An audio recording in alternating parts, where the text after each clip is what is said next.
Science naturally requires a language which is form, because form gives you strength. When you take form, when you remove the content from the form, then you will get a kind of power, strength. What is that? Unambiguous syntax. Ambiguity is removed. When content is removed, then ambiguity is removed. Then you can say this is formal language. Then what is the weakness? Human beings cannot read it. We cannot understand. We cannot use that for our communication purpose. We cannot use that. Then I want a language where I can read it and understand. I can also communicate, and I can also use it for my computing. Is it possible? So if you go to West,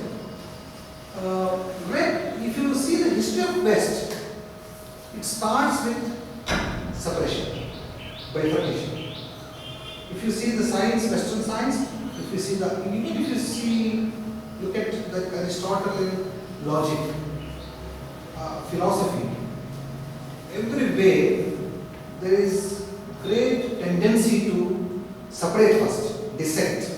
Then science starts from dissection, separation. If you separate something, automatically you will get power over it.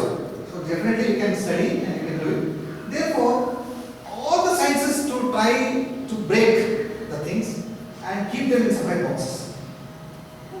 Even modern medicine does it. Therefore, if you go to a doctor who knows this eye doctor, he cannot give you medicine for other part or any problem in other part. In our Ayurvedic board system, one doctor used to solve all the problems of your body. How?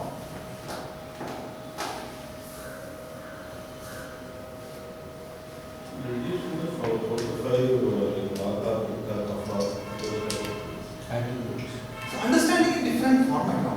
Model is different. Our model is different. Our model is a synthesized model. You cannot separate things. You can separate for understanding purpose, but they are named separately, but they cannot separate. For example, this body itself is analyzed in different way. If you go to Sankhya model, this body is Panchabhuta. All these Bhutas are taken, and all these Bhutas are mixed here, and you cannot separate them. This is Panchabhutika Sharira. Prithvi, Jala, Tejas, Vayu, Akasha, everything is mixed here. You cannot say even it is mixed. It is a complex thing made out of these 5 elements. This is not Parthiva Sharira. If you go to another model, Nyaya model, it says this is Parthiva Sharira. This is Prithvi Sharira. There is nothing called Jala here. This is different model. So what model you are following, that is very important. If you go to West, in every science they start with separation. For example, syntax and semantics. Syntax and semantics itself, it gives birth to modern linguistics. If you separate syntax and semantics, if you completely remove the semantics from the syntax, then what remains is S goes to NPVP. Now S goes to NPVP. Then what is NP? What is VP? Verb phrase and noun phrase. What noun phrase? It has definition. You need not think about the even mathematics. You know mathematics, right? What mathematics does?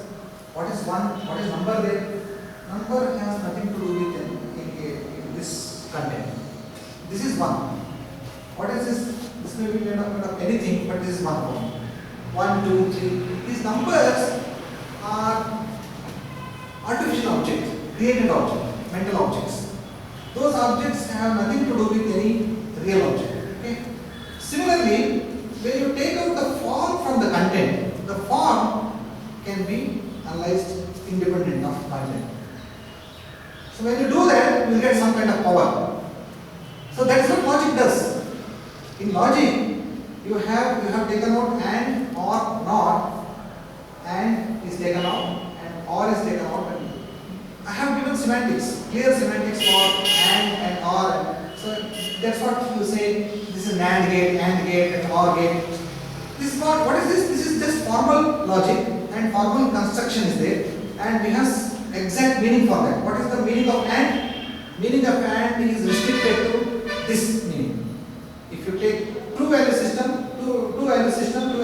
then it is either true or false. Either true or false. That's all. Nothing more. But in real world, if we use and has got many meanings. Therefore, when you take the content and you separate the content and syntax, content and form and content, you will get syntax. You will get. So this is what West tried, but in India, people never try separation. They always they always try to see the relation between meaning and language. They never separated it. So if you go to Panini's system, he starts with a new base called Karaka. Just I will give you this word and you cannot understand it. Entire Karaka is Karaka net is a net which gives you an idea about the content of the language. It gives you a lot of freedom to write, to analyze the language. You can analyze any language using this Karaka system. Any language. In all languages, this concept is one and the same. So if you go to this formal languages, strength is unambiguous syntax and weakness is intelligible. So we know that computing requires unambiguous representation of content. Therefore, natural language. The natural choice is formal language for computing.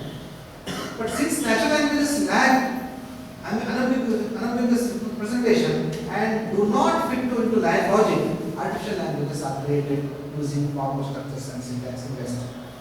This is how computers came into existence. But answer is Sanskrit is natural as well as it has got power of artificial language. What you want through artificial language, that can be got in Sanskrit. How it is natural but it is restricted. It has got a lot of restriction. You can use it for your restrictions. You can make several constraints and you can bind it. And the same language can be used for as formal language. How it is possible? If you see natural language, Sanskrit as a natural language, it is very rich and abstract. In all levels, it is ambiguous. If you go and ask any young couple विद्वांसं पृच्छन्तु सा कथयति अस्य श्लोकस्य शतशः अर्थाः भवन्ति एकस्य पदस्य अयमपि अर्थः he tells hundreds of meanings for a sentence. That's what vedasya प्रति अर्थः कृतः बहवः अर्थाः. You cannot restrict. I give a small example. It is so rich. A small example is given here. Chaturanga Tajna. The word Chaturanga Tajna. What does it mean? No, Chaturanga. Chess. Chaturanga Tajna. You delete Cha. Then Turanga Tajna. Still it has got meaning. You delete Tu. Ranga Tajna. Ranga Tajna. Ranga means stage. Then you Rav. What means? Gatakya means he knows past. Remove the, it becomes Tajna. He is an expert. Then remove the Jnana. He is Jnani. Every part of this you can imagine. Even small particle in Sanskrit has got a meaning and you cannot get it. Then it leads you Shlesha. Small word can be taken into different meaning. Hari, the word Hari has got 14 meanings minimum in it is mentioned in the post portion. And take any word, it has got several meanings. People say many words, Hari. Hari means monkey. Hari means Surya, Indra, Hari means Vishnu, many things. Even if you find in syntactical level, Disandhana Kavyas are possible. You know what is Disandhana Kavya? If you read shloka in this side, you will get another meaning. If you start reading this shloka in the same shloka in different level, different direction, you will get another meaning. Many Disandhana Kavyas are written to narrate Ramayana and Mahabharata together. Krishna Katha and Rama Katha are narrated in same shloka. One direction Krishna Katha, another direction it is Rama Katha. How it is possible? The richness of Sanskrit, it gives you a lot of scope to split in different ways and you can get meaning. Sanskrit is so rich. Because of that, Sanskrit is so big. Because it is ambiguous. Lot of ambiguities. You cannot say this is the meaning. This could be also meaning, another meaning, another meaning, another meaning. You can give hundreds of meanings. Then how Sanskrit could be a formal language? Right? This is a simple question. Okay. But the technical, I tell you, there are two aspects of the same language. Language is bhasha. Bhasha means bhashyate iti bhasha. It is spoken. So you are using it for communication. This is bhasha. If you don't speak, it is not bhasha. If you just write, it is not bhasha. Mathematics, you can write. Mathematics, you cannot speak. Therefore, it is not bhasha. Mathematics is not language. Why? You can write it, you cannot speak it. Can you speak in mathematics? You can write, but you cannot speak.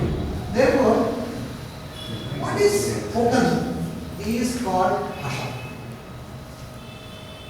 Sanskrit is spoken, Kannada is spoken, therefore it is bhasha. Kannada is bhasha and English is bhasha.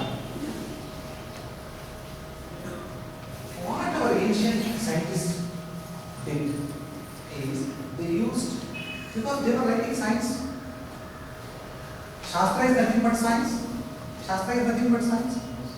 Kanada wrote his science of his ontology using some language, and Pani wrote his grammar using some language. Charaka, all these scientists wrote using the same language, same Sanskrit. The language was Sanskrit, but when they used that language in restricted sense. They created some paribhasha. Parichinna bhasha paribhasha. They restricted the meaning of the language. They tell that in the beginning of, if you see this Arthashastra of Kautilya, in the beginning, the very beginning, he says, if you want to understand my text, you have to understand these basic principles. He writes basic principles. If you go to any sutra, in the beginning itself, you will get paribhasha. What is paribhasha? It shows the how language is used, in which meaning, which sense these words are used. So, this paribhasha gives you the technical language employed by Indian Shastric disciplines is a derivation of Sanskrit. You must note that एषा भाषा संस्कृतं न इति वक्तुं न शक्यते. संस्कृत भाषा एव. This is Sanskrit itself. This is not artificial. This is not artificially created. It is Sanskrit itself. But leaving all disqualifications of natural language and taking qualities of English language. What strength you get by using artificial language? The same purpose or the same power you get using paribhasha. I show you the hundreds of examples in Ashtadhyayi itself. Language of Ashtadhyayi is itself is a technical language.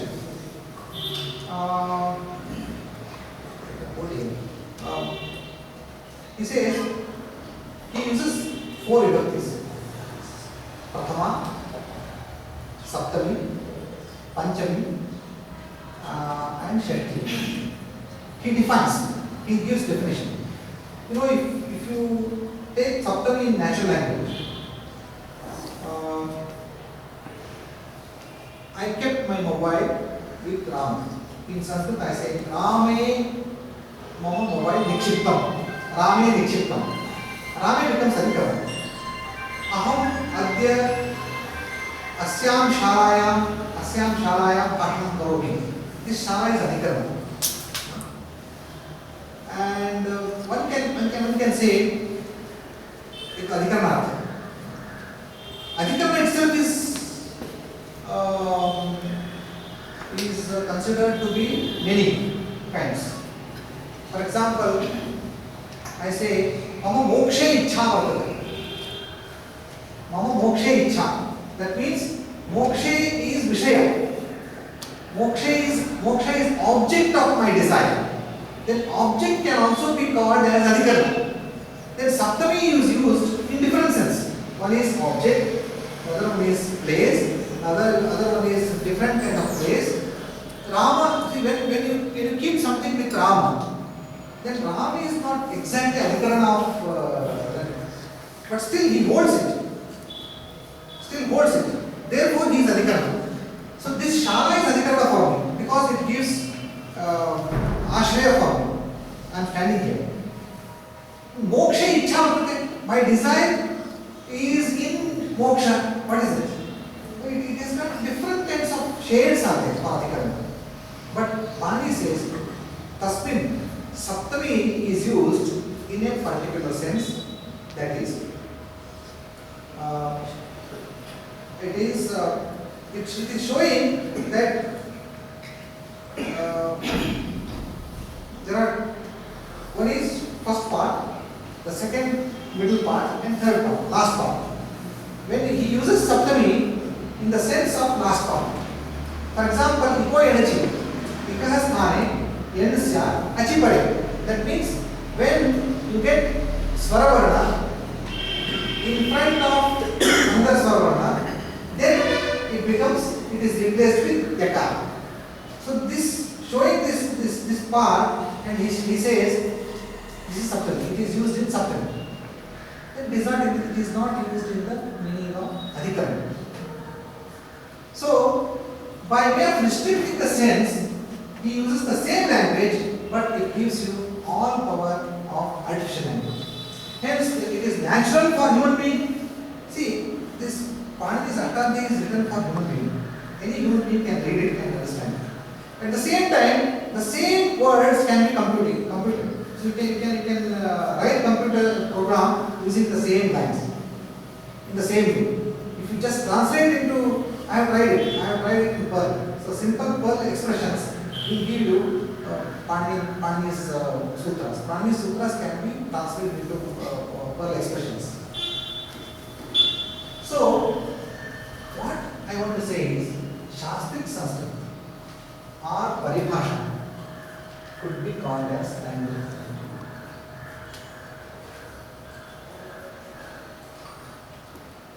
This is possible. So now, Sanskrit in the form of restricted language, in the form of Paribhasha, it can be used as language of computing. Not as a natural language. Any natural language cannot be used for computing. But Sanskrit in the form of Paribhasha can be used for computing. Next. Mahodaya, so can we conclude saying that Bhasha, Sanskrit is a Bhasha, natural language, but Paribhasha which is extracted from Sanskrit, that is artificial. That's not artificial. Again, that's what I was saying. It is not artificial. You see, what is artificial? I take some symbols which cannot be spoken. Java is artificial. Artificial paper. It is not English. Java uses English syntax, but it is not English. You cannot speak in Java. Can you speak? Can you write poems in Java? But still, in Paribhasha, I can write poems. In Paribhasha, I can write poems. Still, the language of computing is not equal to artificial. No, nothing. That's what I have one proposal for you. I have one proposal. I'll come to that point. See, artificial intelligence, artificial language is constructed based on syntax, some syntax, exact syntax we have. The order is very simple. S, V, O, any order you follow, because order becomes very important in artificial language. Mathematics uses order. You cannot break the order. You cannot change the order. If you change the order, meaning is changed. So sequence is very important in mathematics. Similarly, in artificial intelligence, artificial languages, you follow some fixed order, right? That means all my strength or my content, my intention is fixed in order. If you change the order, the meaning is changed. Okay? So are you getting? The meaning is coded in order. If you change the order, meaning is changed. Can we develop a language? Meaning is coded in vibhakti, not in order. Pani did it. Pani does it. All the information, what was required for his program, he coded that information in the vibhakti. In Paribhasha, if you see, he defines his vibhakti is first. Kasmir Ditiya Purasya, Tasmalit Uttarasya, Chatti, Sthani Yoga. All these, the information is coded in vibhakti. Then change the order, the meaning becomes the same. Even if you change the order, if I say Ramaha Vanam Gacchati, Vanam Ramaha Gacchati, Gacchati Ramaha Vanam, same, meaning is same form. Got it? Similarly, Iko and Achi, even if you change Achi, Ikaha, Yana, meaning is same. Got it? So, whatever information he has coded in his technical language, it is not coded in the order, rather it is coded in the vibhakti. If you code the information in vibhakti, that means you are using natural language only. You are not using any other language but natural. If you see the mathematics also uses syntax of English, simple English. All the mathematical equations follow in English syntax. That's right. But the symbols used there are not regular words, are not English words. They are symbols. But Pani does not use symbols. Pani uses symbols. He also introduced some symbols like iron. All these are sannyas. But for naming purpose, he uses them. Even for labeling, in a computer program, you label something. Label. Sometimes people label their own names. I want to use variable. I want to use my S1, S2, S3. Shinmas 1, Shinmas 2. What is S? Nothing. Something. No, I should name it. For function purpose, I use that and I call that program. So similarly, Pani uses this kind of samyas, but he never uses symbols for his program. What the point? I have a question. Maybe we'll cover it next. No, I think I have heard everything. This is just information we can discuss. So my question is very simple. Right now we have kind of understood where Sanskrit really has a strength, where you are wanting to communicate without any ambiguity. And restricted Sanskrit can do that very easily, right? But my question is how does this, I want some leads to see where this can be applied now in real application. Good. Where do we take this next?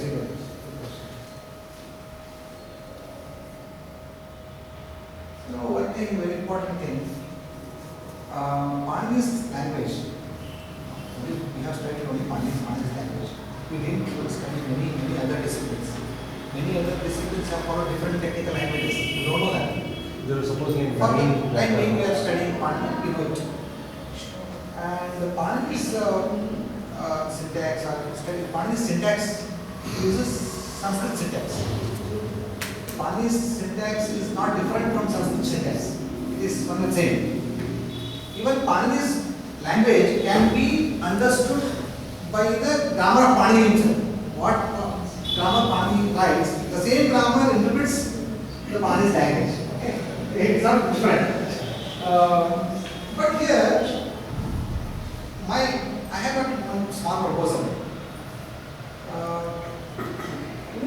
Indian rural boys find it difficult to learn English. You know why? I find it very difficult. English is foreign language. Not because of words, getting words. I can get words. See, if I go to Tamil Nadu, within one month I can pick up the language. Just getting the words, that's all. The syntax is same for me. Tamil syntax and Malayalam syntax are not different from us. But you know, picking up English will be very difficult. Why? Because of the order. Even if I speak in English, I am very poor in speaking English. Why? Exact grammar is not followed by me. So many a times I make many mistakes forming sentences, but I don't know the exact syntax of English. For the same reason, any typical Indian student who is very intelligent, it's very difficult to write programs in Java or C. He's good in mathematics, he does it. But even without having proper expertise in mathematics, one can write programs. It's a simple language, you are writing language. Can I develop a program which uses vibhakti or Indian syntax? Indian syntax. And simply, why should I say print something? I say X print. Machine should print. Why print X? Why print hello? I say hello print. Hello print. Machine should print. Why? Because it has got some order. The order is fixed by some person. Because he knows English, therefore he is fixed the order. Why should I? So I don't know English. So I speak in Kannada, and then I write in Kannada, and machine should understand it. Machine should understand. Their problem. It is not my problem. So if you develop such a programming language which has got the power of vibhakti, is it possible? Then there was an example created by Panini 2000 years ago. That's what happened. Is it possible? It is possible. Why not? So you are coding information, that's all. Have there already done models on this? Has anybody Yes, it's a good prepared question. successfully such You know, the problem is one who knows grammar does not know how to write compilers. You have to write compilers. So Jai can be the compiler. Yes. Last year itself, actually only 2005 onwards, you can find these such efforts. Now 2004 we established one international symposium for Sanskrit computational linguistics. So last year we had four symposium in Mumbai. First one was held in France, Paris. The second was held in Hyderabad. Third one was held in Brown University, USA. The fourth one in JNU, New Delhi. Fifth one in Hyderabad. So if you go to the different research papers written in these symposiums, 2-3 persons have started working on this. One, Pawan Goyal from IIT Kanpur, he is now working with Gerard Head in France. He is working on stimulation of Ashtatthi. Then he is writing programs using the structure of Ashtatthi itself, not something else. Now ideas have come, ideas are generated. So it is possible. In this way it can be written. The way is found now. So even my research scholar Sridhar, who is right now in Bangalore, he was 10 years he spent in industry, then he came back, he studied Ashtatthi and he studied with me. Now he did his PhD research, computational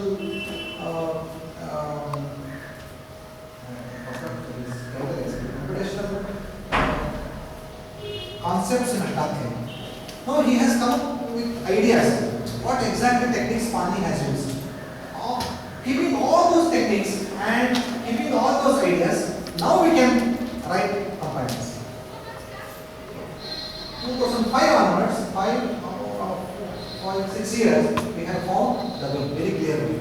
So people have got an idea what can be done. But one has to take it further, take it forward. I have a question. This came up, topic came up when the felicitation.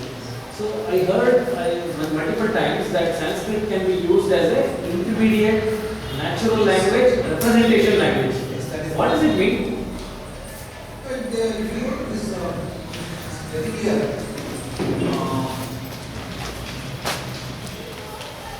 In this paper itself, he has proposed this. Knowledge representation,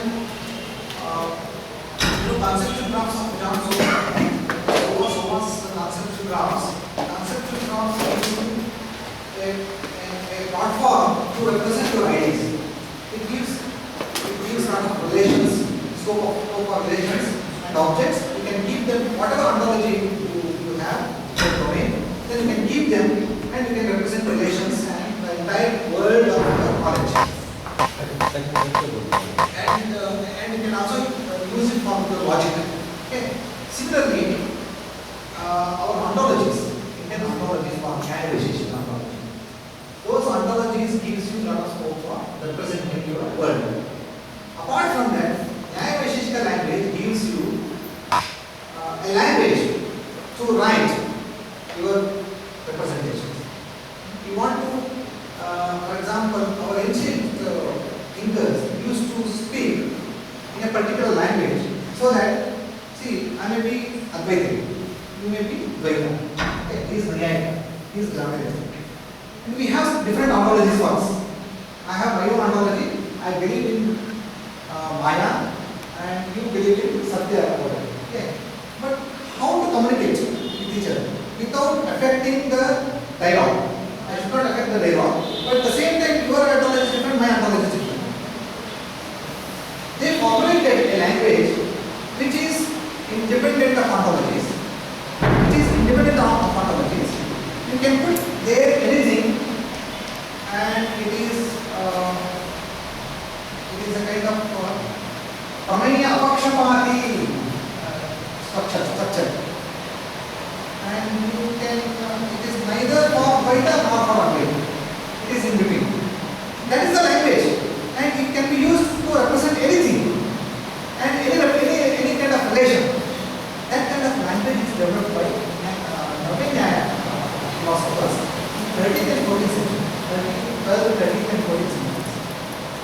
All the books, most of the Shastra books are written in this language. This, I cannot understand this language. But if you know Sanskrit, you can understand that. Little bit expertise is required, little bit abhyasa is required to understand that. But once you know the grammar of that, where to cut and how to understand, automatically it's, it is sometimes it requires some abhyasa and some techniques are there, simple techniques. And you can reduce any kind of your word into that, and then logic works there. It is like paribhasha, simpler. It is not exactly paribhasha, but it can be called as a language that facilitates you to represent anything without harming your